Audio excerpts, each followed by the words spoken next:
dan di Jombang, di Cirebon itu kan banyak yang bilang itu gara-gara efek efisiensi dari pemerintah pusat. Menurut Pak Ahok gimana? Dia mengelola anggaran APBN-nya sama. Bukan malakin rakyat kurang pajak apa. Itu mah tugas kasir, bos. Kalau Kementerian Keuangan cuma bisa begitu, nggak usah sekolah. Nenek gua juga bisa kalau gitu.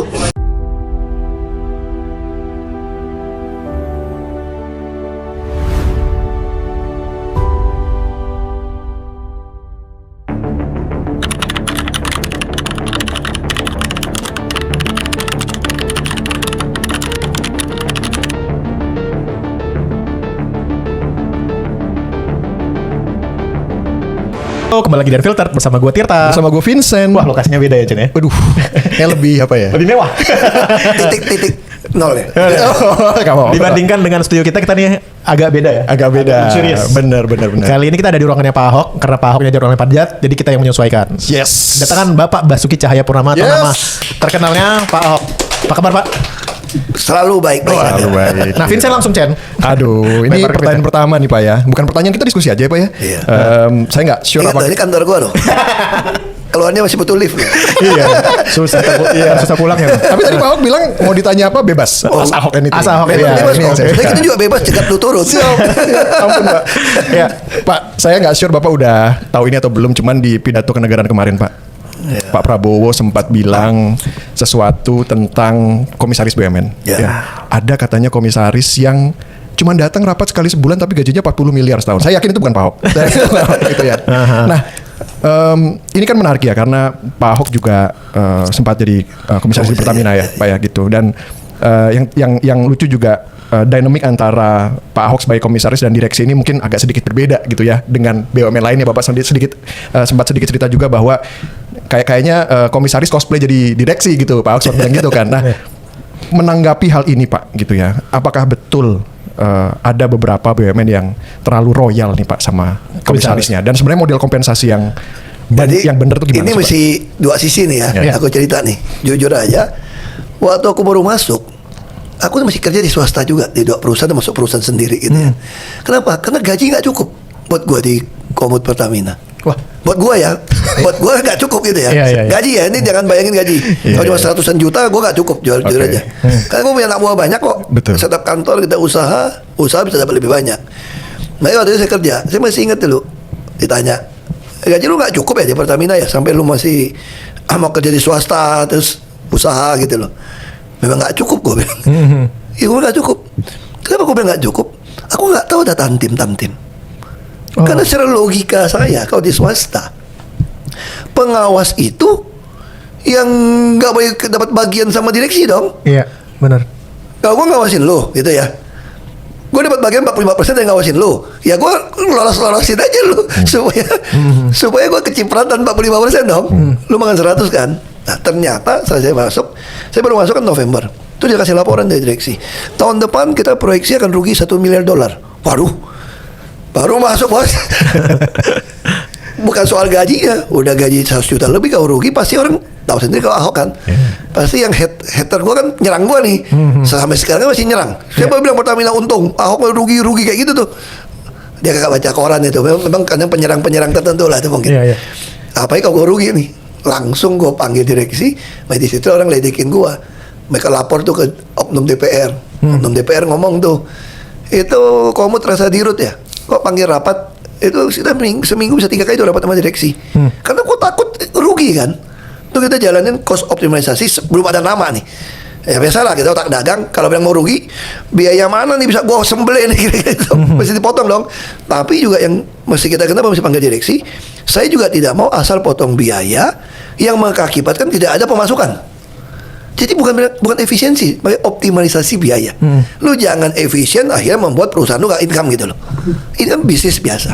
Terus yang ketiga apa? Kita mesti hindari biaya yang keluarnya itulah kilang kebakar. Terus mobil tangki nabrak orang.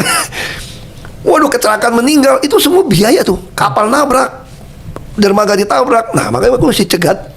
Jangan sampai keluar duit yang nggak perlu kayak gini nih. Ya pasti tiap kali panggil direksi dong. Udah deh. Mungkin dia nggak seneng kong kali kong nih. Ngatain gue Komut rasa dirut kan. Gue balas aja. Gue bukan Komut rasa dirut. Gue dirut nyaru Komut. Sialan lu, gue bilang. Gue udah gitu tuh gak. Tapi untung tahun pertama gara-gara gitu, kita jadi untung $800,000 kalau nggak salah. 800 juta. 800 juta. 800 juta. Wah, berarti sistemnya bener. Maka betul tahun depannya itu Februari itu udah rekrut tuh orang dari luar. Kebetulan Pak Agus itu bekas PPKP, dia berhenti jadi kepala audit. Kena COVID dia. Kena COVID beberapa bulan tertunda. Oh, udah sembuh, nggak jalanin. Itu masih dapat nyelamatin. Kalau nggak salah masih dapat 1,6 atau 1,7 miliar dolar. Mulai untung tuh. Kita kencangin resmiin nih. Makanya kita awasin terus kan. Susun RKP diawasin. Naik 2,7. Terus naik 3, terus naik 4,7 terakhir saya tinggal. Nah, ternyata ada peraturan Menteri BUMN, Bos. Kalau untung, direksi, komisaris, pegawai-pegawai itu dapat bonus. Iya, benar. Namanya tantem. Tantemnya 1 sampai 1,3% Dari profit, Pak. dari profit setelah pajak nih. Iya. Bukan bagi mereka, makanya bisa dihitung gaji 3 miliar. Karena bisa dapat, direksi bisa dapat 40 miliar, 50 miliar nih. Karena untungnya juga 5 miliar dolar kan. Iya. Nah, waktu zaman saya udah ngomong tuh sama Pak Rosan juga, dulu kan jadi wakil komisaris. Kita sudah kata-kata, kita kalau di swasta mana ada ya Dekom dapat bagian Dari laba. 45% gitu loh. Ya gaji, ngawasin, masih jelas tanggung jawabnya. Bukan cuma bantu pendukung tim ses jadi Komisaris. sebulan datang sekali gitu loh. Kita ngawasin perusahaan kita besar. Apalagi dulu belum jadi subholding kan. Iya. Itu pun tahu nggak berapa persen kita putusin?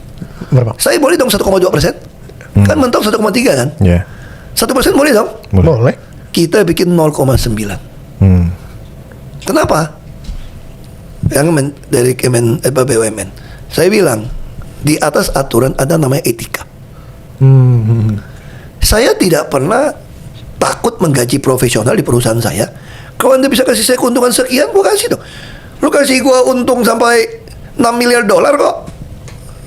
Lu dapat 60 miliar kok oke. Kenapa sih kita jadi orang bangga? Anak gua kerja di perusahaan multinasional loh.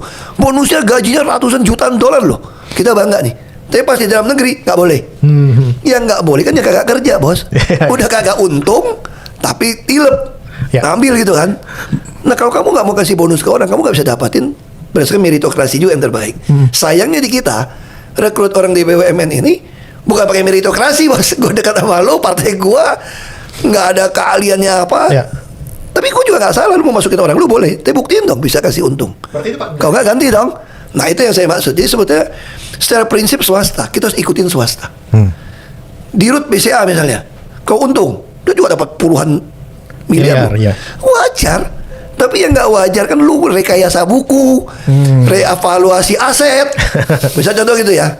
Pertanyaan gua, PLN layak nggak dibagi bonus? Aduh. Misalnya, saya mau tanya lu nih, misalnya PLN nih. Iya. Masa bagi bonus berdasarkan aset dia? Oh gitu ya, Pak? Nggak bisa dong. Kalau lu masih rugi terus, berarti lu masih pecahin dong. Mungkin lu cuma main di transmisi, lu nggak usah main di pembangkit. Atau kenapa nggak subsidi digabungin? Contoh kayak gini, kita suruh orang pakai gas impor, subsidi anggarin 100 triliun lebih.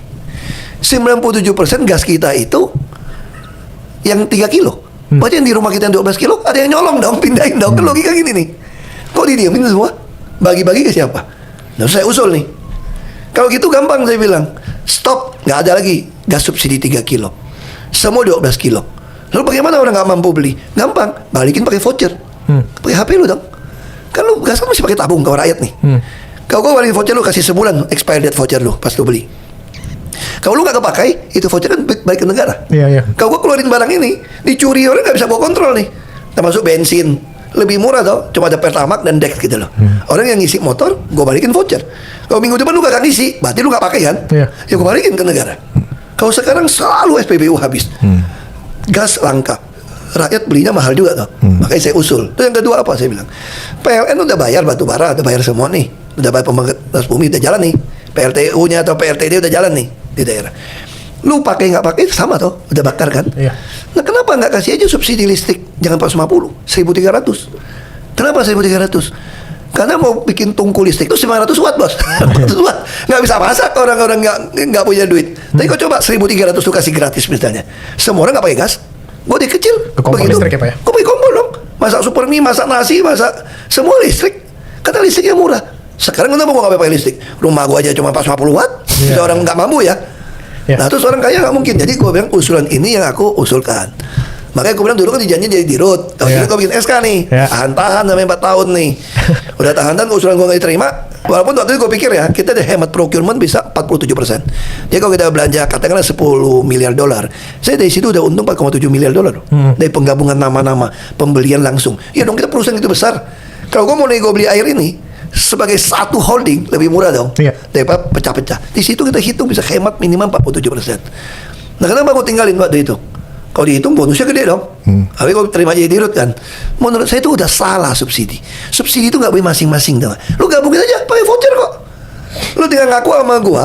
Kalau lu satu keluarga nggak dapat, gua berani kasih 2 kali UMP. Kan 1 kali UMP nggak cukup makan juga saat ini. Yeah. Lu kalau satu keluarga penghasilan lu 2 kali UMP aja, asal listrik lu 1.300, gua berani gratisin.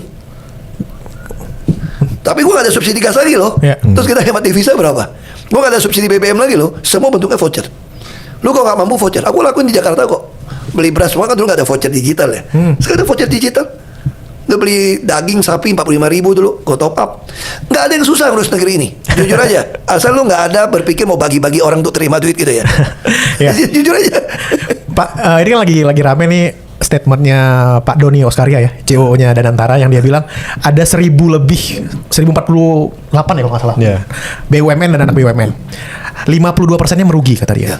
97% setoran Pertamina gue masuk mau rugi. Gitu kan. 97% setoran dividen hanya dari 8 perusahaan. Iya. Dulu kan Pak Ahok pernah bilang pengen jadi menteri BUMN ya Pak ya? Iya. Iya. Emang sekacau itu kah BUMN kita sekarang? Ya lu tebak aja kayak gini. Kalau lu punya perusahaan ya, Iya. lu punya perusahaan nih. Hah, Dia nyetor lu katakan 80 triliun dividen. dividen. Iya. Lu happy dong. Tapi dia minta nyuntik modal lagi 200 triliun. BUMN. Kira-kira lu marah gak sama orang kayak gitu loh? Iya, iya, iya. ini logika nih, ini logika aja nih. Itu tau gak di kampung gua kata nenek gua nih, itu namanya tau gak? Punya beras tuker ubi. Itu lu punya beras nih, lu tuker ubi satu-satu. Itu orang. Iya, iya, iya. Nah, makanya dulu kita usul kan. Sebetulnya gua bilang sama Pak Jokowi itu. Katanya ini udah buku putih Bu Rini. Gua gak tahu gak jalannya. Itu kan dari zamannya Pak Tandi Abeng. Ada buku Indonesia Inc. Walaupun dia juga bikin BUMN. Harusnya kita nggak butuh BUMN toh. Mau apa tuh Kementerian BUMN? Logikanya, negara punya saham, ya pakai Kementerian Keuangan aja. Kan boleh kita punya saham. Iya, iya. Nah kalau punya saham, kenapa nggak di unlock saja? Kayak rugi misalnya contoh ya. Misalnya kita ambil contoh Krakatau Steel misalnya gitu ya. Iya. Krakatau Steel nih, fasilitas gitu banyak, tempat gitu gede nih. Iya. Lu kalau mau nyuntik modal, orang kampung gua aja lebih pintar. Kenapa lebih pintar? Kayak Jakarta lah, punya tanah gede nih. Lu mau nggak sewa tanah gua, bagi hasil deh. Lu bikin futsal kek, bikin pedal kek. Padel, Gitu. ah. Jadi, kan gua bingung nih, gua gak punya duit nyuntik nih. Gua jalanin kacau. Ya apa yang susah? Krakatau Steel gitu gede. Kalau gua nih, gua panggil swasta. Ini barang gua gitu gede nih. Gua nggak mau tahu, gua sekarang rugi. Lu yang jalanin, setiap penjualan lu, gua minta 20% atau 10%. Orang kampung gua aja lebih pintar, betul nggak? Ada lu punya sederhana kan? Iya. Kalau lu nggak bisa jalanin ya sudah. Atau cara kedua, mau dapat duit juga kita nih. Ya udah, pakai appraiser hitung. Nah, ini gua punya perusahaan nih. Perusahaan gitu gede, nggak bisa jalanin. Katakanlah kayak orang tua mana, anak-anak gua nggak bisa jalanin nih. Kita mau dapat duit nih, negara mau dapat duit dong. Kan negara lagi susah duit nih, ngutang mulu nih. Sampai bayar hutang, bayar bunga ngutang. Iya. Itu kalau di perusahaan tuh bakal bangkrut, bos. Itu kalau perusahaan lu udah minjem duit buat bayar bunga pinjaman lu, itu alamat lu udah kacau tuh. Itu lu udah nggak bisa kerja udah. Lu mesti pikirin tuh, masa mau dijual? Jangan-jangan dijual Bali, jual apa lucu nih? Nggak lucu nih. Jangan pikiran konyol kayak gini loh. Tapi maksud gua gini ya, balik lagi soal itu. Kalau kita BUMN ya. kita bisa bilang gini dong. Udah, gua jual 40%. Kepemilikan di BUMN, Pak. Iya. Gua dapat duit, tapi gua pengen 60 dong. Iya. Nah, gue berhak veto untuk yang putusan manajemen yang nggak betul, atau lu nggak bisa jual dong kalau untuk jual. Tapi untuk operasional, gue kasih lu pemegang saham minoritas untuk lakukan. Tapi tentu dengan dasar semua meritokrasi ya. Dan kita akan IPO kan, jadi TBK. Yang punya banyak. Karena pengalaman saya di Pertamina, yang join 3-4 partner itu paling bagus. Kalau bikin GV. Bisa ada Jepang, ada Korea, di situ Cina masuk, Pertamina masuk nih. Terus menentukan SDM mesti kayak komite bareng mutusin. Wah, itu sukses. Itu di Sulawesi semua itu sukses yang kayak gitu. Yang kita tentuin sendiri, berarti ada masalah SDM kita kan. Ya udah gitu aja. Hemat satu menteri. Nah, sekarang tinggal lu pilih, lu mau buat negara atau mempertahankan kekuasaan. Lu nih leader atau lu penguasa doang gitu loh. Ini benar-benar filter ya. Lu nanya gua, makanya kan lu juga sih nanya gua. Makanya orang suka bilang tuh, Ahok suka cari musuh. Gua kan pernah cari musuh. Model-model lu ini membuat musuh nemuin gua. Gitu. Ya. Nah, Jan, Pak, tadi Bapak bilang kalau saya nggak salah dengar selintas tadi bilang ya Pak ya, end goalnya adalah IPO, ya kan? Nggak perlu IPO juga. Kalau lu nggak perlu. Cuma IPO itu tujuan kita supaya nilai aset lu jelas nilainya. Valuasinya gitu. Iya dong, lu nggak bisa ngarang-ngarang pakai konsultan. Terus yang kedua, yang ngawasin terbuka. Kalau sekarang kan gue mau tanya, sampai lembar ketiga nggak? Jangankan BUMN bos, kementerian uang presiden kita nggak tahu pakai kemana pajak kita. Kalau gue jadi gubernur Jakarta dulu, sampai beli air kemasan orang tahu loh berapa duit gue beli. Kalau sekarang semua diem-diem aja nih. Makanya kan, itu ada di DPR juga. Ada yang ribut-ribut nggak? Termasuk Ketika uang pendidikan 44,2% dilarin ke makan bergizi. gratis ya. Gratis. MBG. PDIP diam juga, Pak. Aku juga diam, makanya itu kita ngomel. Itu kita otokritik. Cuma kita rapat, itu kita ngomong. Ibu Mega kita ngomong otokritik. Kalian ini parlemen itu pale loh. Ngomong gitu loh. Kenapa diam semua di DPR? Kok semua undang-undang melewat-lewatnya kok diam semua? Kok melewatin jalur, nggak lewat balik, nggak lewat komisi, langsung masuk balik, kok lolos semua? Anggaran semua bisa lolos. Kayak kasus Pati segala macam. Mana mungkin bisa lolos? APBD semua daerah masih dapat persetujuan oleh DPR. Gubernur dikirim ke Mendagri bos. Dulu aku udah bilang di Mendagri, kenapa nggak bikinin e-budgeting kayak gua punya? Lu tinggal lock aja. Ini semua orang nggak bisa masuk. Kan gampang toh? Ya. Kan negara kesatuan Republik Indonesia itu gunanya Mendagri menentukan. Kayak perda-perda yang tidak menganut NKRI gitu loh. Mendagri bisa menolak kok. Nah kenapa diem? Kenapa bisa ada demo? Udah luka-luka, orang mati, ribut-ribut, baru diurusin. Ini kayak penjajah aja lama-lama orang gitu kan. Kita ini lucu. Kayak kolonial, aku bilang berapa kali. Dulu kalau aku OPQ nggak dikerjain, jadi pelabuhan New Tanjung Priok, semua orang Jakarta nggak bayar PBB. Iya dong. PBB warisan Belanda bos. Iya. Kolonial. Masa tanah gua bikin semua bayar pajak, udah tua pensiun masih bayar pajak loh. Tapi itu sumber income-nya Pemda kan. Iya. Terus orang bilang, dulu Ahok juga naik kan PBB. Lu mesti tahu konteksnya. Gue naikin PBB kan harga jual misalnya orang di pasaran properti jual 30 juta per meter. PBB itu masih 4 juta tuh, Pak. Basisnya NJOP, Pak. NJOP tuh. Terus main sama oknum notaris semua pakai hitungan bayar nyetor ke kita BPHTB pakai NJOP. Iya. Nggak pakai harga jual ini nih. Terus BPK pasti periksa dong. Makanya kita sesuaiin. Orang terima. Tapi bagaimana orang yang nggak miskin yang nggak mau jual rumah? Makanya gue bebasin toh. 1M, 2M nanti tidak usah bayar. Rencana saya itu sampai 5M ke bawah nanti nggak usah bayar PBB. Ya dong kan tugas kita kan mengadministrasi keadilan sosial. Kita bukan ngerampok orang kaya, bukan Robin Hood. Robin Hood kan melanggar hukum. Ini memang kita dikasih jabatan untuk mengadministrasi keadilan sosial. Nah itu yang saya lakukan. Nah sekarang apa yang terjadi? Lu cek dong harga pasaran. Banyak orang mau jual rumah, jual tanah. Rumah nggak usah dihitung, harga NJOP saja. Itu pun susah jual lu sekarang. Iya. Nah artinya apa? Lu nggak gue suruh turunin kalau pakai asas yang saya pakai ya, kan menyesuaikan harga pasar. Berarti sekarang harusnya turun dong. Lu kalau nggak mau turun minimal sama dong. Mana boleh lu naikin harga pasarnya. Payah kok. Lalu di kampung masih jauh. Harga tanah udah 1 juta 4 juta, ini masih 20.000. Itu untuk tanah perkebunan bos. Kalau dia mau jual, kalau dia nggak jual, ya sudah, waktu jual tinggal bisa dihitung. Kan asasnya kan mengadministrasi keadilan sosial. Nah rumah yang harganya 1 miliar kalau udah tarik orang kaya punya pajak, kebun segala macam, ya ini jangan dong. Kan bisa digratiskan kan? Kayak saya di Jakarta, orang yang kaya pensiun lah, rumah gede, tapi punya rumah satu-satu, udah pensiun, nggak bisa bayar PBB, kan mesti ikutin naik kan. Dia juga nggak mau jual, dia bisa ngajuin surat, kita kasih diskon kok. Kan penguasa apapun bisa toh. Tapi jangan merasa rakyat dong. Pak, gitu. ini kan kasus di Pati dan di Jombang, di Cirebon itu kan banyak yang bilang itu gara-gara efek efisiensi dari pemerintah pusat. Ya. Pak Ahok gimana? Benar nggak itu? Satu pihak ada benarnya. Sekarang daerah semua teriak nggak ada duit. Iya. Tapi satu pihak itu saya bilang bukan efisiensi kalimat yang cocok. Jadi apa tuh, Pak? Kalau Anda lakukan efisiensi, belum tentu efektif kecapai loh. Iya. Anda mesti lakukan optimalisasi biaya. Nah sekarang saya tanya, di mana ada niat optimalisasi biaya? Menteri mau wakil sampai 100? Kenapa menteri nggak 20 atau 30 saja? Kasih $1 juta setahun saya kasih. 16 miliar satu menteri nggak apa-apa. Tapi nggak ada rumah dinas. Nggak ada mobil dinas. Suka-suka lu. Masa lu dapat 16 miliar setahun nggak bisa kredit mobil lu? Iya dong. Masa lu nggak bisa cicil rumah atau sewa rumah? Aku yakin kalau dibuka nih, kita nggak pernah buka tau. Iya. Coba dibuka Kementerian A. Jangan-jangan buat rumah dinasnya menteri lebih dari $1 juta kali setahun. Buat staffnya, belum lagi ngerekrut staf ahli gitu banyak. Staf sus. Ya. Itu kan duit semua. Nah maksud saya itu, kenapa harus minjem duit, narik duit 700 triliun untuk mulai membayar kewajiban bunga tahun depan? Wah, ini alamat bahaya kita, bos. Kalau di perusahaan ini udah alamat mau bangkrut ini. Iya dong, bener gak? Kamu punya bisnis nih, minjem duit di bank. Penghasilan kamu udah nggak cukup, tapi kamu masih beli Lamborghini, beli Mercedes, masih gaya-gayaan hidupnya, masih makan di restoran terus minjem duit lagi, karena kamu dipercaya atau pinter apalah, dipercaya lagi, pinjaman itu bukan buat modal, tapi buat bayar bunga pinjaman Anda yang kemarin. Ini artinya apa kata bisnis? Sebentar lagi lu kolaps. Ya. Ya. Kecuali lu mau jual aset ya. Kan Indonesia kaya, banyak. Mungkin satu pulau disewain 100 tahun gitu kan. Padahal Pak, mumpung udah bahas tentang gaji nih Pak ya. Nah, Bapak kan sekarang kepala bidang keekonomian juga di partai Pak ya.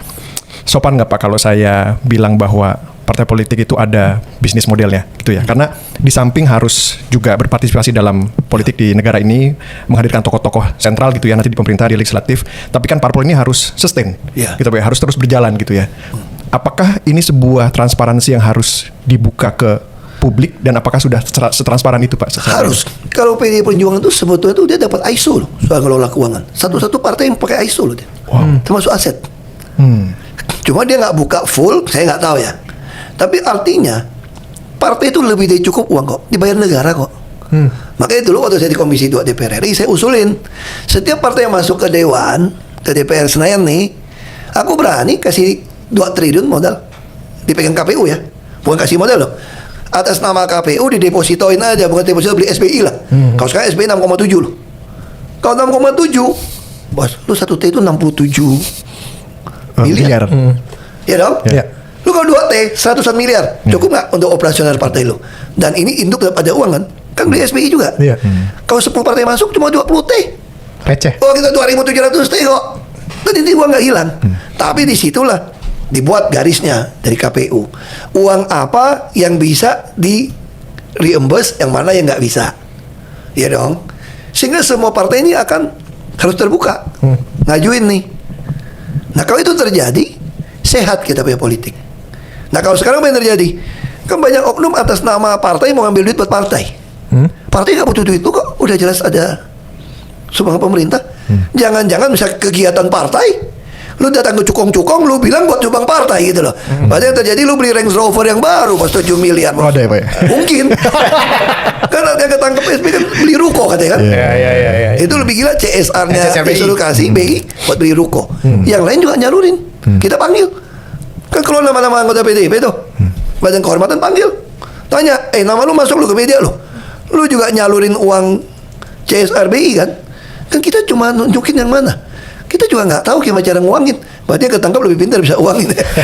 Beli ruko katanya. Iya. Tapi kamu pengakuan orang yang PDI Perjuangan yang di dalam DPR kan dipanggil Badan Kehormatan nih.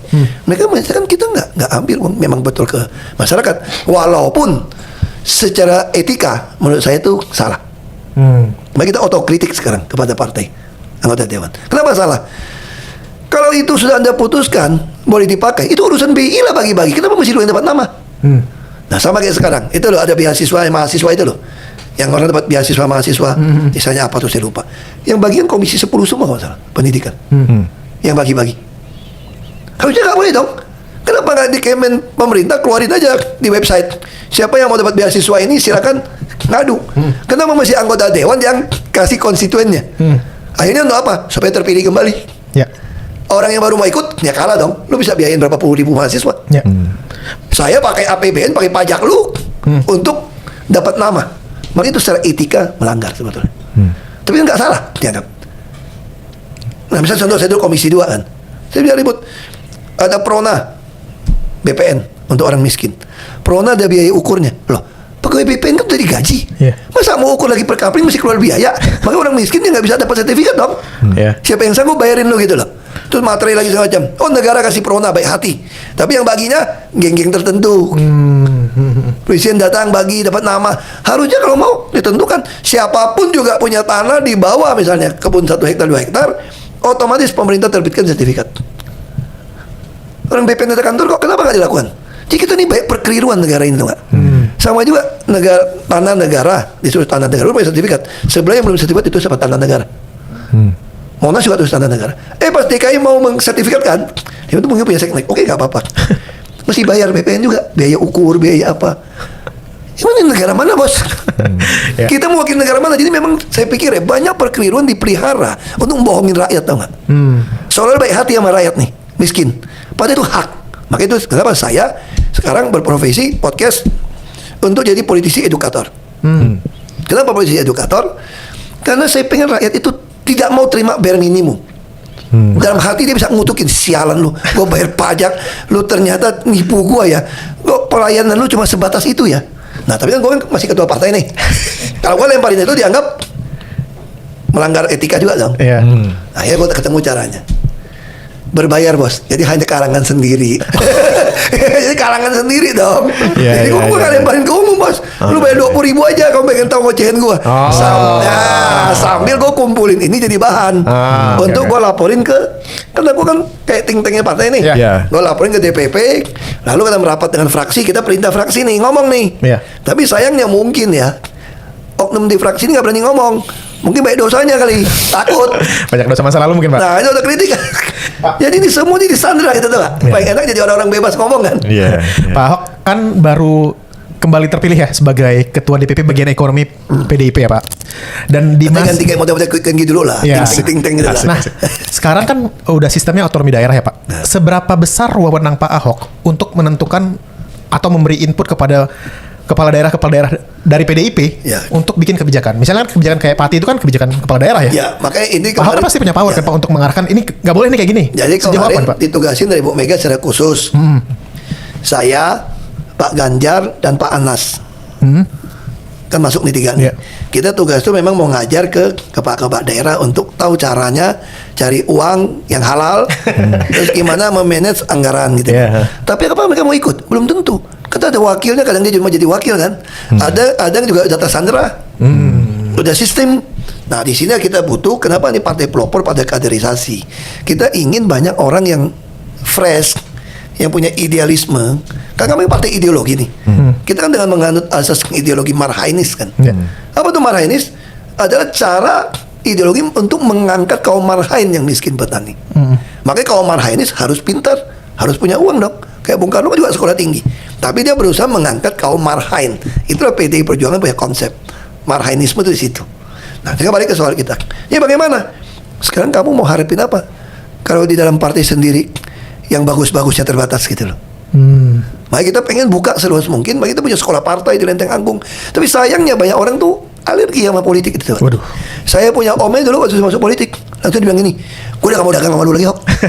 Kenapa? Serem. Orang baik-baik gak masuk politik, dia bilang. Mati ya lu. Gue udah takut sama lu, dia bilang lu jadi orang politik. Padahal politik itu mulia, sudah menentukan nasib orang banyak kok. Nah ini yang kita pengen. Saya selalu percaya, lu kasih orang makan minum kopi gula 1 sendok pun, lama-lama dia merasa kurang manis tuh, betul kamu kurangin sendoknya, gulanya. Dia akan balik gigit kamu. Nah hari ini rakyat pasti lama-lama akan ribon sadar. Iya, kita cuma dikasih gini gratis-gratis, makan gratis, bergizi gratis, mampannya sih bagus, aluminium bos. Isinya kayaknya, nah, kenapa sih nggak kirimin voucher aja kayak gua dulu lakuin? Tinggal guru ngawasin kan, lu masih ada menu apa? Lu kalau enggak, orang tua bisa dicabut. Dulu kan gua gitu, KJP. Lu kalau nggak belanja online, apa nggak belanja pakai kartu, gua cabut. Lu tarik, gua cabut. Kan kita punya kuasa. Nah itu kalau bocor pun nggak mungkin banyak. Karena pada dasar orang tua juga seneng kan masak. Dia numpang makan ya nggak apa-apa dong. Mungkin dia masih punya adik, mamanya masih ibu nyusui. Nggak apa-apa. Dulu juga kakek nenek nikmatin sop daging sapi 45.000, kok oke aja. Dia masak sop daging sapi 45.000 sekilo. Buat anak-anak sekolah 1 bulan boleh beli 1 kilo 1 anak. Kakeknya yang sakit nikmatin, nggak apa-apa. Malah lu pakai duit itu beli Pampers. Kau begitu cek secara online kan kita punya data. teknologi zaman ini kok. Oh, anak ini beli Pampers itu tiap minggu. Ternyata dicek lagi di kesehatan, kakinya lumpuh. Ya kita bisa tambahin duit. Jadi sesuatu nggak ada yang susah dengan manfaatin teknologi. Yang susah kalau lu mau bagi-bagi teman lu dapat proyek. Ada yang lebih lucu lagi, orang nawarin gua, lu mau nggak buka dapur untuk makan gizi bergizi gratis itu lu. Nawarin gua. Untungnya lumayan loh. Dia bilang gini, nggak dia bilang gitu. Ini kita ada jatah nih, mau buka banyak ini. Tuh kan lu gendeng, lu nggak pernah lihat gua ngoceh-ngoceh. Gua paling marah itu soal proyek itu, gua bilang. Masa gua mau makan gitu? Ya gua nggak miskin-miskin amat juga lah gitu. Kita juga gak sehina gitu loh. Udah kita protes, kenapa kita mesti ikutan? Jadi emang sulit ya Pak untuk mengarahkan kepala-kepala daerah untuk mengikuti Bisa. suatu Kita kalau di PDIP kita punya mekanismenya. Lu kalau nggak ikutin dipanggil, kita bisa pecat. Nah sayangnya dari Kemendagri kagak pecat kan. Jadi banyak orang politik udah pakai partai kita, begitu kita tegasin dia pecat keluar, dia nempel partai lain. Kan dia punya duit, kan dia bisa milih lagi loh. Nah makanya gue bilang harusnya holistik. Kita sudah membuat ratifikasi di konvensi PBB, Pak SBY tanda tangan nih. Undang-Undang nomor 7 tahun 2006. Di situ ada, itu hasil ratifikasi konvensi PBB melawan korupsi. Di situ ada pasal yang mengatakan illicit enrichment. Jadi kalau ada pejabat negara kekayaannya bertambah tidak sesuai dengan pajak yang dia bayar, kira-kira itu kan ilegal. Itu bisa disita buat negara. Nggak usah nunggu-nunggu undang-undang perampasan aset. Masalahnya undang-undang nomor 7 tahun 2006 ini tidak pernah dibuatkan PP-nya. Lu mesti buat PP dong. Lu ada duit sekian, pajak lu bayar sekian, harta lu sekian, kira-kira sesuai nggak? Kan mesti ada guide-nya. Nah kita juga bikin tax amnesty, udah jalan dulu. Kita lah mantan koruptor tuh rezeki lu lah. Lu juga belum tentu anak cucu lu selamat di dunia. Cicit lu makan duit rakyat gitu loh. Belum tentu juga kan. Lu nikmatin aja lu sengsara lu di dunia akhirat lu. Kan kita nggak tahu juga loh. Kenapa mesti iri sama orang yang sengsara dikutukin Tuhan gitu loh. Anak cucu cicitnya gitu loh. Biarin aja. Tapi yang baru nggak bisa nih. Nah lu tinggal bikin, lu ngaku aja duit koruptor, nggak apa-apa. Anak lu belum tentu anak lu sejahat bapaknya. Tapi lu mesti mulai dari nol. Nah kalau partai politik juga bisa pakai yang deposito apa SBI tadi. Nah ini sistem ratakan lapangan tanding seperti ini, gaji dinaikin, ya dong, menteri-menteri gitu kan, dirjen, sekjen, irjen, gajinya udah kayak BUMN deh. Polisi, tentara, aparat, pangkat paling rendah langsung rumus 3 kali UMP. Duitnya mana? Banyak dong. Jadi kalau bilang apa yang lakukan lagi? Nah dengan cara partai seperti ini, undang-undang itu, semua orang pasti diam. Dan batasin apa? Dulu saya Jakarta saya batasin, tidak ada tarik tunai di seluruh bank. Kontrolnya di situ Pak. Oh iya dong. Lu mau nyogok orang gimana? Oke lah, masih tarik tunai yang kecil. Mungkin sekali tarik maksimal 1 kali UMP. Rumusnya jelas. Lu tarik uang cuma boleh 1 kali UMP. Maksimal. Semua udah dagang seperti itu kok. Lu gimana caranya supaya orang mau pakai non tunai? Kan semua ada voucher. Bikin aja berhadiah. Bank semua. Siapa yang nggak mau tiba-tiba hadiah 100.000? Dia baru judol. Mending kita bagi-bagi kan. Terus kayak judol, bikin ekonomi kacau balau. Emangnya nggak bisa tahu rekening bank semua transfer kok? Kalau mau tangkap bener apa sih susah? Nggak ada yang susah gitu kalau mau tangkap gitu loh. Masanya lu mau tangkap nggak? Kan itu yang persoalan kita gitu loh. Itu terus udah macet mau bantu orang judol. Nggak bisa kalau mau bantu orang ya sudah. Subsidi dalam bentuk itu tadi. Bisa voucher. Gue bisa gampang dong. Lu lapor misalnya satu keluarga penghasilan cuma 2 kali UMP. Oke. Uang mana yang kurang? Uang sekolah, gue udah ada, gue bayarin. Uang listrik, udah gratisin, gue yang bayar. PBB, rumah lu masih kecil, gue gratisin. Rumahnya masih 100 M, ya lu jual dong rumah lu. Ya dong. Tapi untuk orang yang susah, rumahnya di bawah 1 M, 2 M, ya udah, pemerintah yang tanggung. Apa yang susah? Jadi sebetulnya kalau semua disatukan, hemat uang banyak. Hemat devisa impor barang, kita juga bisa hemat banyak. Dan nggak ada yang curi. Bayangin yang curi-curi nih. Minyak ada yang curi, gas ada yang curi, semua ada yang curi nih. Coba dengan voucher, selesai. Inilah yang menurut Pak Ahok adalah optimalisasi anggaran, bukan efisiensi anggaran. Ya semua sama prinsipnya. Makanya Singapura kenapa maju? Cina kenapa maju? Jangan bilang karena asing-asing, bukan. Kita juga turunan Cina, sini semua Mongolia semua kok. Siap. Cuma yang lebih sana lebih asli kali bibitnya. Tapi prinsipnya sama dong. Dia jalanin negara itu kayak perusahaan, tapi perusahaan yang baik hati. Karena bukan hanya baik hati, karena pemegang sahamnya adalah seluruh rakyat. Nah, dia jalankan sebagai perusahaan, sebagai CEO, dia bertanggung jawab mensejahterakan seluruh rakyat, stakeholder, juga suppliernya. Nah, itu dasar yang harus kita pakai. Dia mengelola anggaran APBN-nya sama. Bukan malakin rakyat kurang pajak apa.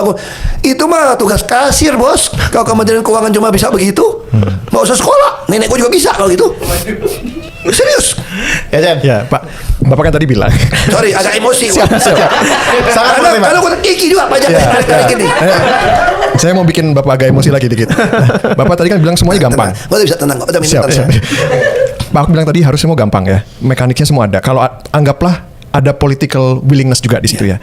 Tapi kok itu tidak kejadian gitu kan Pak. Nah, buat kami nih rakyat biasa, rakyat jelata gitu ya. Kan yang kita lihat juga kan sama biasa ya, sekarang. siap. Ada parpol, ada pemerintahan, ada legislatif, ada rakyat. Pak, apakah ada sebuah driving force yang sifatnya mungkin kayak invisible hands gitu yang nggak kelihatan sama kita, yang bikin semua yang tadi Bapak bilang itu nggak kejadian? Bukan. Sama-sama otaknya sama. Baru bisa lebih baik begitu. Ini bagi-bagi duit nih. Makanya diem. Itu yang selalu aku protes. Aku DPR, aku protes. DPRD, aku protes. Kunjungan keluar kota 2 malam, isinya 3 malam, 4 malam. Jadi sama-sama, jadi kenikmatan dan kekayaan hidup ini membuat orang tidak mampu lagi menyatakan apa kebenaran, apa itu keadilan. Ini strategi. Atau lu gue pegang ekor lu, macam-macam gue sikat lu, atau gue gak kasih lu jabatan. Kan orang takut dong. Punya kredit, punya anak istri. Ada berapa ASN yang berani melawan? Pegawai BUMN berani melawan. Prajurit TNI Polri yang berani melawan atasan. Lu mau mati lu, dipecat, belum lagi dibuang. Nah artinya apa? Tapi sebenarnya negara ini waktu didirikan sudah ada pemikiran untuk bisa ngatasi ini, tau nggak? Makanya Bung Karno Bung Hatta memberikan kuasa penuh kepada seorang presiden. Tapi presiden nggak bisa calonin sendiri, harus lewat partai politik. Nah partai politik ini akan dihukum. Kan dia yang membawa rakyat untuk cerdas nih. Nah itu kalau pelopor untuk milih calon presiden. Begitu presiden terpilih, bukan berarti jadi petugas partai. Petugas partai memang nggak salah, dan undang-undang konstitusi ya begitu. Kalau kamu ditugaskan ke sini, anak buah bikin surat kan ditugaskan, wawancara gua ke sini gitu loh. Bukan berarti kesannya dimainin seolah-olah petugas itu jelek. Gua petugas partai, tapi pernah nggak ketua umum partai yang nyuruh gua nyolong? Nggak pernah. Tugasnya apa? Layani rakyat dengan baik supaya dapat nama partai kita. Orang begitu lihat kamu kerja baik, orang akan tahu partai kamu mendidik kader dengan baik. Kenapa kami harus kerja baik? Supaya orang tahu, supaya kader PDI Perjuangan, partai mengamanatkan, menugaskan kami kerja seperti itu. Bukan nyolong, makanya betul nyolong dipecat. Tapi sekarang orang balikin, jahatnya medsos. Soalnya petugas itu kayak menghina, kayak apa. Nah ini kan sesuatu yang ngaco. Coba saya tanya, di mana kekuasaan presiden? Semua orang mau naik pangkat, mau ASN pun eselon 1, 2 itu, TNI Polri mau jadi perwira. Perwira maksudnya yang tengah atas gitu ya, kombes apa kolonel apa? Pamen. Itu tanda tangan presiden melalui sekmil. Presiden powerful kan? Terus apa lagi kurang powerful? Panglima tertinggi. Berarti, nah ini udah mesti belajar dari sejarah nih. Waktu Bung Karno, bukan aku belain Bung Karno juga ada kelemahan manusia tau. Tapi maksud saya gini loh, MPR putusin Bung Karno seumur hidup. Saya juga nggak setuju seumur hidup. Ibu Mega juga nggak setuju. 2 periode, 3 periode Ibu Mega nggak setuju kok. MPR putusin seumur hidup.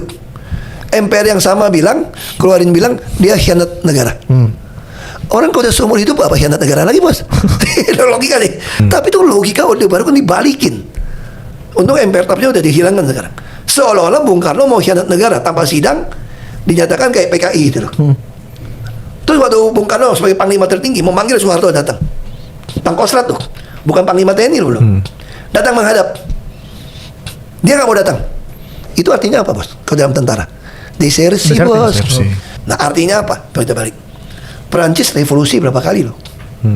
Tuh Perancis tetap ada loh. Tanya, kalau ini nggak mau diperbaiki, presiden tidak mau lakukan dengan wewenang gitu besar. Lu pikir nggak mau kendalikan ini? Yang namanya tentara, TNI, Polri semua sama rakyat bisa berbalik loh. Sejarah tuh nggak ada yang baru kok. Ngulang aja. Jadi siapapun di atas kekuasaan, lu mesti ingat ada Tuhan yang ngatur sejarah. Dan lu dikasih kuasa gitu besar sebagai presiden, Anda bisa lakukan semua kok. Bukan sita-sita aset yang terus ngomongin aset koruptor, undang-undang nggak disahkan. Lu bikin undang-undang deh, omnibus law apa omnibus yang cipta kerja. Betul. Emangnya ada permisi dulu semua. Ya dong, kenapa nggak mau bikin undang-undang? Nggak usah bikin undang-undang perampasan aset deh. Undang-undang nomor 7 tahun 2006 hasil ratifikasi konvensi PBB melawan korupsi. Lu buat PP-nya udah cukup. untuk tangkapin. Masalahnya berani nggak? Lu pegawai gitu banyak, selalu bilang nggak bisa naikin gaji. Iya, yang nggak bisa kerja ya dicariin kerjaan dong. Jangan suruh rakyat yang nyari kerjaan, yang ciptakan ya pemerintah dong. Jadi jangan aneh-aneh. Ini terbalik nih perspektif kita nih. Tuh ada yang ngomong, lu nggak senang sama Indonesia, pergi lo. Emang itu negara punya lu? Kita ngomong justru kita peduli, kita takut bangkrut, Bos. Karena lu udah minjem duit buat bayar bunga, itu gua takut gitu loh. Ya. Itu masalahnya. Ya. Masa gua gak boleh ngomong? Ini negara gua punya saham juga, Bos. Masa punya saham kita gitu Pak, loh. kan beberapa minggu yang lalu BPS itu kan baru mengeluarkan angka pertumbuhan ekonomi 5,12%. Itu typo katanya. Terus minggu lalu Candain typo. Anda nggak mungkin 5,2 itu typo. Itu cara sisi yang berbeda katanya. Terus kami ketemu sama Celios, Pak, satu lembaga. Typo apa tipu? Tipu kali. Apa bahasa Inggrisnya gimana? Typo apa tipu? Itu tipu. Typo. Gak dipancing loh padahal. Gak dipancing loh. Gak dipancing sendiri loh. Terus kita ketemu sama Center of Law and Economics lah, sebuah think tank ekonomi gitu. Mereka sampai kirim surat ke PBB minta investigate numbers itu, Pak. Nah, terus saya panggil, saya tanya nih, ada diajak diskusi sama DPR nggak? Karena ada fungsi pengawasan DPR di sana. Katanya belum ada gitu. Gimana Pak Ahok melihatnya? Apakah perlu dipanggil DPR nggak? Kan suka-suka gua. Mahkamah Konstitusi mengambil alih fungsi DPR RI aja boleh kok. Aduh. Kan suka-suka gua kan. Pak, kita ke BPS dulu, Pak. Nggak, maksud gua tuh, kalau fondasi konstitusi yang kita anut sudah diruntuhkan, lu udah jangan harap banyak udah. Nah sekarang balik lagi soal BPS. Salah nggak? Itu namanya itu nggak? Misalnya orang tanya gitu ya. Ini kan itu teknik aja gitu loh. Itu anggap betul nggak? Oh, saya bisa bertanggung jawab kan? Tapi aku nggak mau cerita. Yang gue ambil pertumbuhan yang jual bahan baku. Itu namanya kan perkeliruan namanya. Jadi yang begini. kita mau kan pertumbuhan yang bisa menciptakan lapangan kerja. Tapi bisa juga mengatakan sudah tersedia 1,2 juta Lapangan pekerjaan. lapangan pekerjaan. Tapi kok ada laporan 100.000 lebih dari asosiasi orang baru PHK tahun ini. Iya, nggak match, Pak. Gimana bisa ada tambah 1,2? Harusnya kalau kurang 100.000, kalau saya sekolah matematik gitu ya, berhitung zaman SD nih. Kalau ada tambah 1,2 juta, ada yang PHK 100.000, harusnya berarti nambah cuma 1,1, tidak ada PHK dong. Yeah. Nah, tapi kan ada nambah tapi ada PHK. Aku udah nggak ngerti lagi. Ini ilmu dari mana aku nggak tahu nih. Jadi siapa yang bisa dipercaya Pak sekarang Pak? Ya kita sebetulnya ini paling bahaya. Kalau ada bercanda gini teman, ini cerita filsuf Konfusius ya. Ini tanya dari muridnya, guru, apa saja syarat sebuah negara rakyatnya bisa sejahtera maju?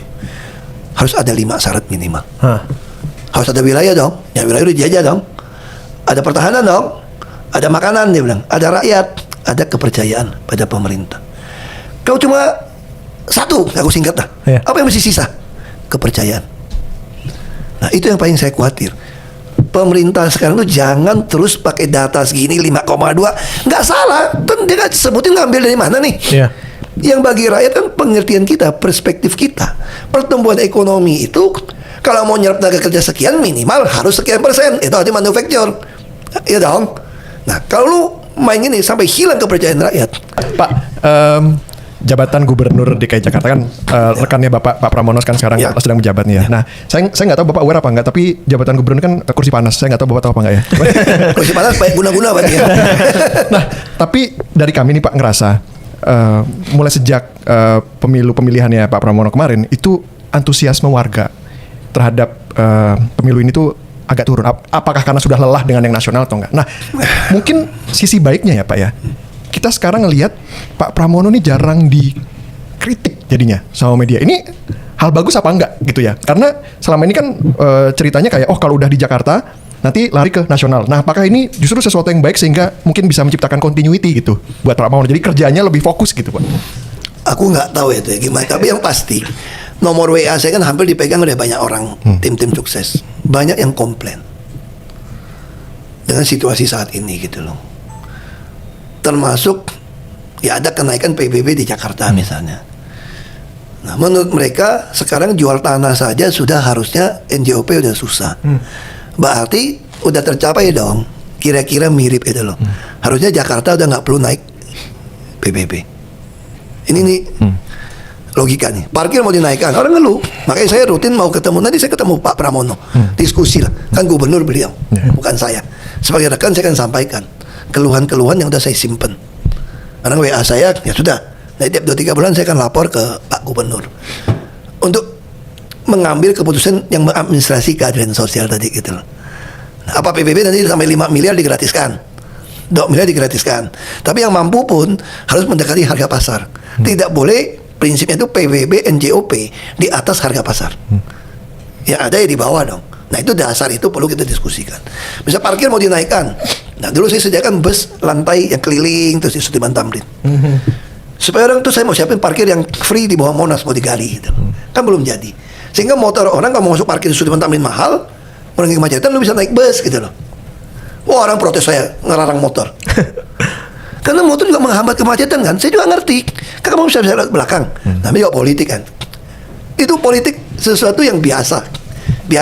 Tapi yang paling penting buat saya, kita nggak boleh putus asa untuk terus menyampaikan kebenaran. Nah hari ini kenapa sepi? Saya khawatir. Ini dalam textbook. Kenapa orang itu begitu antusias datang? Karena orang menaruh harapan. Karena percaya kepada otentik Anda, kepada leadership Anda. Anda kompeten. Orang percaya. Betul Jokowi dan saya kan kenapa orang itu datang keluar uang untuk kampanye? Orang begitu yakin bisa lakukan perubahan. Tapi kemudian terus turun gitu loh. Orang ini kamu nggak kerja beda. Saya begitu maju, saya kumpulin 70 miliar orang nyumbang untuk saya kampanye. Sampai di stop KPU deh, melebihi 76 miliar kalau nggak salah. Terus kita balikin berapa miliar. Artinya itu orang akan dukung, karena dia tahu lu kerja kok, lu transparan kok. Nah yang paling kita khawatir sekarang ini orang ini apatis. Percuma kok ngomong, lu nggak ada sini. Kayak sama kayak Clue dulu saya bikin. Kenapa begitu saya tinggalkan orang nggak mau lapor lagi?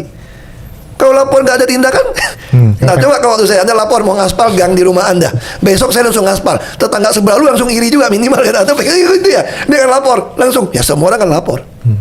Tapi kalau kamu nggak ladenin, sama kayak WA, orang WA saya balas, kalau ini saya taruh, suruh sekretari saya bantu bersihin, nih pulang saya lihat, orang mau WA kamu lagi nggak ada masalah.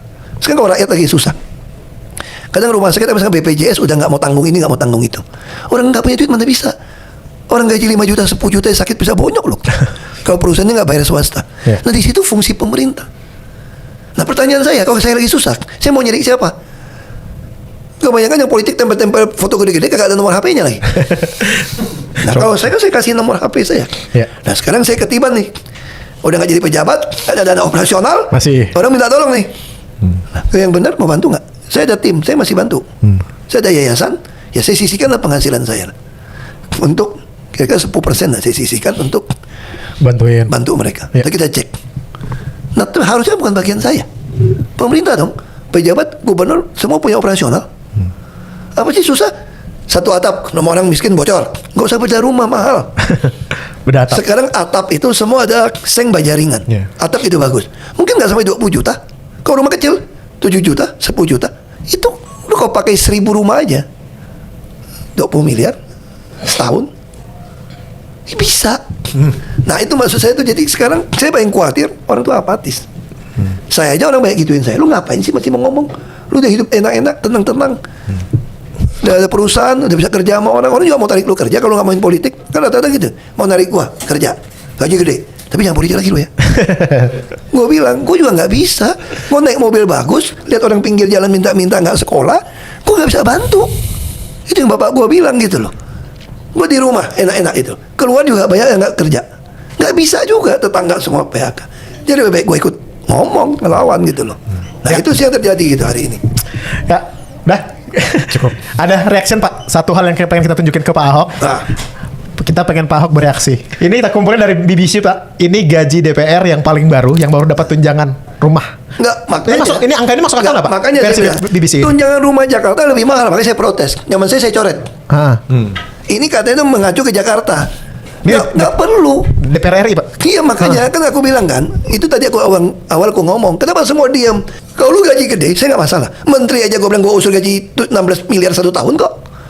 Tapi tunjangan-tunjangan lainnya dihilangin. Jadi Pak Ahok nggak setuju ada ini Pak? Iya, Anda mau tunjangan sekarang, Anda gaji DPR mau 3 juta setahun bulan, oke, kau mau. 3 juta, 5 juta, oke. Kalau Anda mau nih, oke. Mau 5 juta juga saya bilang oke. Pertanyaan saya, Anda berani keluarin nggak setiap sen yang kita pakai? Lu perjalanan ke luar negeri habis berapa ratus miliar coba, kamu tahu? Jangan-jangan bahasa Inggris gak becus, mau ke luar negeri melulu lagi. Laporan apa? Nah itu maksud saya gitu loh. Perlu gak lu ke luar negeri habisin duit gitu banyak? Saya bilang anggota DPR RI 1 bulan 1 miliar juga boleh gajinya. Tapi Semua pengeluaran lu dibuka, kasih rakyat lihat mana pantas nggak pantas. Lu berani buka nggak? Pengadaan, belum lagi pengadaan nih di kementerian-kementerian, mungkin di TNI, Polri, di aparat, coba berani buka nggak pengadaannya? Lu suruh anggota dewan 1 miliar sebulan, kecil. Kalau aku berani bayar, tapi aku tanya, nanti lu keluarin ya, mana yang nggak pantas, buang. Berani ngomong nggak? Tapi secara kinerja DPR juga paling Ya, terus undang-undang balik juga lambat keluarnya. Makanya kan banyak reses, Bos. Baik keluar negeri, Bos. Terus hitung aja anggota dewan keluar negeri berapa kali. Iya. Dulu kan gua tolak melulu. Nah, ini model-model gitu tuh kita beresin. Mobil dinas, rumah dinas, semua beresin dulu. Ya. Jual aja tuh rumah dinas semua, kamu sewa semua. Kenapa? Gara-gara mau perbaikan. Kalau duit lagi perbaikan. Kalau mau ya udah lamsam. Ya. Nah, ini yang enggak. Jadi perkeliling itu, tapi saya juga tidak mau rakyat itu dihasut seolah-olah tidak pantas pejabat Gaji atau tinggi. dapat gaji tinggi. Gue tanya, lu mau gak digaji lu rendah kalau lu profesional? Iya, enggak sih. Ini kenapa satu pihak kita bangga orang lain terima gaji besar, tapi ketika pejabat mau gaji besar kita nggak terima? Karena lu korup, Bos. Lu gak bisa buktiin harta lu sama gaji lu gak sesuai. Tapi kalau lu kagak korup, lu mah ikhlas. Tapi juga jangan dihasut rakyat supaya semua tuh gaji kecil berkorup gitu loh. Itu yang dua sisi. Sama kayak Jakarta dulu. Gue tanya sama pejabat eselon 2 bekas wali kota, Pak, aku ngomong jujur Pak ya, Bapak mau gaji berapa sebulan supaya Bapak tuh nggak aneh-aneh? Gue bilang gitu. Semua surat tuh beres. Tuh dia bilang, gini Pak, saya anak 3. Satu anak sekolah uang jajan udah 5 juta, 5 juta, 15 juta. Ini ngomongan pribadi nih. Lu bayangin, gaji cuma 5-6 juta, gue beli cuma 7 juta nih Mas. Akhirnya semua beli barang ada jasanya. Jasa. Nggak ada jasa-jasa lagi. Hapus. Semua berbasis kinerja, gue bilang. Lu mau berapa? 15 juta. Oke. Rumah tangga bisa 10 sampai 15. Oke, 30. Apalagi? Rumah saya udah punya Pak. Waktu jadi camat dapat. Oke. Mobil udah dinas. Oke. Terus kawinan, kematian, undang-undang datang bisa 10 juta. Oke, 40. Tuh bagi kita hidup jalannya berapa? 10, 50. Ya lu mau berapa yang enak? Gue bilang. Ya kalau 50 juta, 60 juta sih sudah lumayan. Terus gue kasih berapa tuh Pak? Berapa? 75. Wali kota 75 loh. Terus uang operasional gue kasih lagi 50 juta. Tambahan. Sekda gue kasih lagi 50 juta kalau nggak salah. Lurah 30 juta lebih. Tapi ini berbasis kinerja, Bos. Ada poinnya nih. Lu nggak kerjain nggak dapat. Lu nggak kerjain dapat. Sekda meja masih bersih minggu ini untuk rapat rapim Senin. Dapat bonus lagi 138 juta. Itu wajar. Tapi lu nggak bisa maling. Masanya yang maling lebih gede, Bos. Lu kok punya kuasa nih. Misalnya kamu punya apartemen di oknum ya. Oknum. Aku ngajarin nih. Lagi penjualan nih. Tiba-tiba gue segel, pasang papan segel. Lu laku gak jualan? Mesti buka dong, orang panik dong. Gue suruh buka. Kok palakin lu 5 miliar? Lebih gede, Bos. Buat lu juga murah dong 5M dapat penjualan lu anjlok. Ya. Nah itu yang, jadi negara ini tuh sebetulnya kalau mau pembuktian terbalik, undang-undang transaksi non tunai, gaji TNI Polri semua diperbaiki, pengadaan transparan, kaya negara kita, Bos. Ini gawat nih, tahun depan mau narik 700-an triliun buat bayar Utang. Aduh, ampun deh. Nah itu Gimana? akhir yang cukup ya. Akhir yang cukup. Nanti cuma satu aja Pak. Ini sebenarnya yang terakhir bukan pertanyaan, cuman permintaan Pak dari followers kami. Bilangin katanya untuk titip pesan kepada anggota DPR dari PDIP kurangin joget-joget. Oh iya, itu udah kita peringatin kemarin. Oh, udah. Jadi Karena mereka kan viral tuh, Pak. Jadi mereka bilang gini, itu sial aja tuh ketangkap mereka. Padahal itu anak baik itu. Itu anak. Ya, kenapa joget-joget itu enggak? Karena lagu Putar ke kiri Putar kiri itu.